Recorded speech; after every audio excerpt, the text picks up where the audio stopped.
अस्सलामुअलैकुम, वेलकम है आप सभी का इस नई वीडियो में। तो यहाँ पे इंडियन नर्सिंग काउंसिल की तरफ से एक बड़ा अपडेट किया गया है बीएससी नर्सिंग के एडमिशन्स के रिगार्डिंग। जिन कैंडिडेट्स का 2022 में एडमिशन हो चुका है या जिनके एडमिशन्स अभी बीएससी नर्सिंग या पोस्ट बेसिक बीएससी नर्सिंग में होने जा रहे हैं, जैसे आपको पता है कि जेके बोपी का है या PMSSS के ऑलरेडी कंप्लीट हो चुके हैं, उन सारे कैंडिडेट्स के लिए बहुत बड़े यहाँ पे चेंजेस कुछ लाई गई हैं और कुछ इंपॉर्टेंट अपडेट्स उनके लिए हैं जो मैं डिटेल में आपको समझाऊंगा। वीडियो काफ़ी ज़्यादा इंपॉर्टेंट है सारे बीएससी नर्सिंग के स्टूडेंट्स के लिए, चाहे जेके बोपी के थ्रू आपका एडमिशन होने वाला है या आपका PMSSS में हो चुका है या आपने प्राइवेट में कहीं एडमिशन कर रखा है, तो वो आप इस वीडियो को पूरा एंड तक देख लेना। ये जो नोटिफिकेशन आई है इसको मैं डिटेल में आपको समझाऊंगा। डाउनलोड करने की लिंक भी आपको डिस्क्रिप्शन में मिल जाएगी, खुद भी डाउनलोड कर दीजिए। लेकिन आपको ये समझ नहीं आ जाएगा, इसीलिए मुझे इसके बारे में वीडियो अपलोड करना पड़ा, तो मैं डिटेल में आपको समझाऊंगा क्या है क्या नहीं है।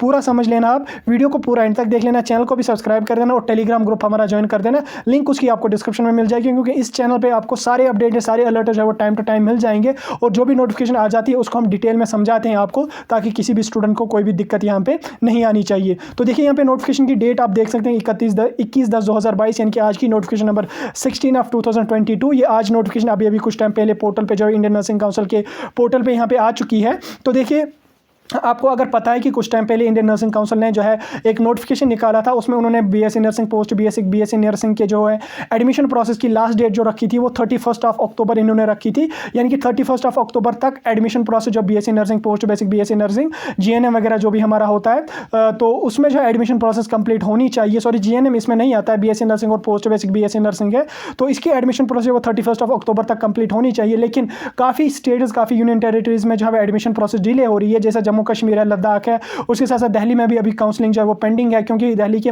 मैक्सिमम कॉलेजेस में नीट के बेस पे आपका एडमिशन होता है, तो नीट की काउंसलिंग भी अभी हो नहीं गई है। तो इस बीच इन्होंने एडमिशन प्रोसेस को जो है वो एक्सटेंड कर दिया। एक्सटेंड करने के साथ साथ 2-3 इसमें इंपॉर्टेंट चेंजेस हैं जो मैं आपको समझाऊंगा, जो समझना आपको जरूरी है। तो देखिए यहाँ पे 2 बैचेस इस साल से बीएससी नर्सिंग में रहेंगे, लेकिन उससे पहले आप ये समझ लीजिए जितने भी बीएससी नर्सिंग के एडमिशन 2022 बैच के ऑनवर्ड जो है होंगे, उनमें जो सिलेबस आपका रहने वाला है वो सेमेस्टर वाइज यहाँ पे रहने वाला है। ये काफ़ी अच्छा अपडेट इन्होंने किया और काफ़ी गुड अपडेट है सारे कैंडिडेट्स के, इससे काफ़ी ज़्यादा फायदा रहने वाला है सारे कैंडिडेट्स को।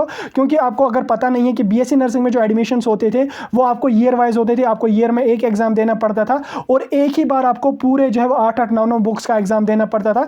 जो बीएससी नर्सिंग वाले स्टूडेंट्स ही समझ सकते हैं और कोई समझ नहीं सकता कितना बड़ा उसमें जो है सिलेबस का प्रेशर वगैरह था। लेकिन जैसे हमें फार्मेसी वगैरह में तो सेमेस्टर वाइज होता है, हमें ज़्यादा सिलेबस वगैरह नहीं होता था, लेकिन बीएससी नर्सिंग में जो ईयर वाइज होता था उसमें काफ़ी सिलेबस, या पोस्ट बेसिक बीएससी नर्सिंग में काफ़ी सिलेबस था, तो इन्होंने वो खत्म कर दिया और इन्होंने यहाँ पे सेमेस्टर वाइज रखा। और सेमेस्टर वाइज जब रखा इन्होंने, तो स्टूडेंट्स को इससे क्या फ़ायदा रहने वाला है। तो देखिए आपका सेमेस्टर वाइज रहेगा और हर सेमेस्टर में आपको 4-4, 5-5 बुक्स रहेंगे और सिलेबस जो वो आपका काफ़ी कम रहेगा। 4-5 बुक्स का एग्जाम देना ईजी होता है, तो 8-9 बुक्स के हिसाब से आपको 4-5 बुक्स पर सेमेस्टर रहेंगे, तो आपका जो है वो सिलेबस का बर्डन जो है वो काफ़ी कम हो जाएगा। तो देखिए यहाँ पे इंपॉर्टेंट चेंजेस क्या इन्होंने लाई है। जिन कैंडिडेट्स का 31 अक्टूबर तक एडमिशन कंप्लीट हो जाएगा, ठीक, 31 अक्टूबर का तक जिनका एडमिशन प्रोसेस कंप्लीट हो जाएगा, जैसे PMSSS में हो चुका है या जेके बोपी के थ्रू भी जो है वो फर्स्ट राउंड जो है वो 31 अक्टूबर तक जो है वो कंप्लीट हो जाएगा, तो उस बैच को यहाँ पे रेगुलर बैच माना जाएगा। यानी कि जिन कैंडिडेट्स का एडमिशन 31 अक्टूबर से पहले हो जाएगा वो यहाँ पे बैच माना जाएगा रेगुलर बैच। और जिन कैंडिडेट्स का यहाँ पे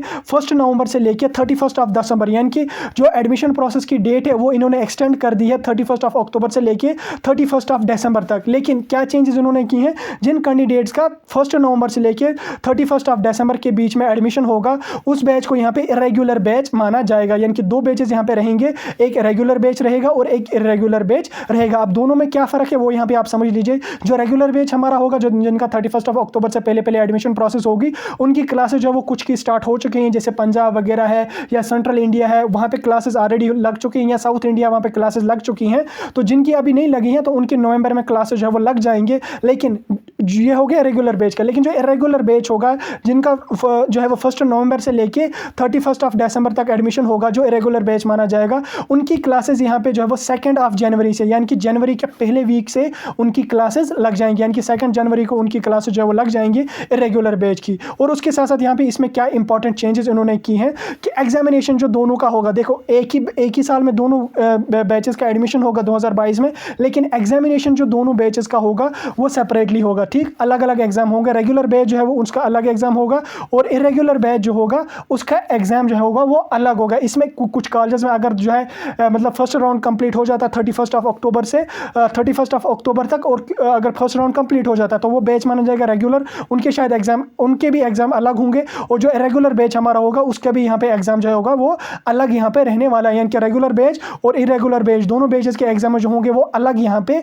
रहने वाले हैं। तो ये बड़ा अपडेट इन्होंने किया है। और उसके साथ साथ सारे यूनिवर्सिटी जो होंगी वो सेमेस्टर वाइज का जो है वो कर लेंगे, और उसके साथ साथ आपकी जो अटेंडेंस रहनी चाहिए वो आपको थ्योरी क्लासेस में आपकी 80% अटेंडेंस रहनी चाहिए, और प्रैक्टिकल क्लासेस में आपकी जो है वो 100% अटेंडेंस रहनी चाहिए हर सेमेस्टर में। ठीक, अगर किसी कैंडिडेट की इस परसेंटेज के बिलो परसेंटेज रहती है, वैसे तो ऑलरेडी बीएससी नर्सिंग कैंडिडेट्स की परसेंटेज ठीक ठाक रहती है, तो अगर किसी की percentage attendance percentage, marks percentage में कहता नहीं हूँ, अटेंडेंस अगर आपको 80-100 से कम हो जाती है तो आपको फिर जो है यहाँ पे दिक्कत आ सकती है। और उसके साथ साथ जो एडमिशन प्रोसेस रहेगी रेगुलर बैच की, अगर रेगुलर बैच जो हमारा रहेगा जिनका 31 अक्टूबर तक एडमिशन होगा, अगर उनमें उसमें सीट्स फिलअप होंगी तो किसी कॉलेज में अगर रेगुलर बैच में ही सीट्स फिलअप होगी तो इरेगुलर बैच के लिए वहाँ पे एडमिशन नहीं होगा। अगर किसी मतलब वहाँ पे एडमिशन सीट्स कुछ वैकेंट रहती हैं 31 अक्टूबर के बाद, तो वो इरेगुलर बैच में फिलअप कर दी जाएंगी और उसमें सीट्स वगैरह एक्सटेंड नहीं कर दी जाएंगी। जितनी कॉलेज की इनटेक कैपेसिटी है, फॉर एग्जांपल अगर किसी कॉलेज की 50 सीटें जब इनटेक कैपेसिटी है बीएससी नर्सिंग की, तो वो उतनी ही रेगुलर बैच में भी फिलअप हो जाएंगी जितनी उसकी इनटेक कैपेसिटी है। ऐसा नहीं है कि रेगुलर बैच में 50 अगर इनटेक कैपेसिटी है 60 ये कर देंगे क्योंकि इनका एडमिशन एग्जाम भी डिले मतलब चेंज हो जाएगा, तो ऐसा कुछ भी नहीं है। जितनी इनटेक कैपेसिटी कॉलेज की होगी उतनी ही इनटेक कैपेसिटी उसकी रहेगी और उतने ही स्टूडेंट्स को अलाउ करेंगे। लेकिन इसमें जो इंपॉर्टेंट यही पॉइंट था इसमें, एक तो सेमेस्टर वाइज इन्होंने किया और 2 बैचेज रेगुलर इरेगुलर बैच किया, और उसके साथ साथ एग्जामिनेशन का जो है इन्होंने पैटर्न जो है वो चेंज कर दिया। तो ये थी नोटिफिकेशन इंडियन नर्सिंग काउंसिल की तरफ से जो डिटेल में मैंने आपको समझा दी। आप भी इस नोटिफिकेशन को डाउनलोड कर दीजिए और खुद इसको अच्छी तरह से पढ़ लीजिए। वैसे तो इसमें आप कुछ रहा नहीं पढ़ने का, मैंने आपको डिटेल में समझा दिया। और एडमिशन प्रोसेस जो होगी वो 31 दिसंबर तक आपकी चलेगी। तो चलिए वीडियो को यहीं पे खत्म कर लेंगे। कोई और कन्फ्यूजन डाउट होगा कमेंट सेक्शन में बता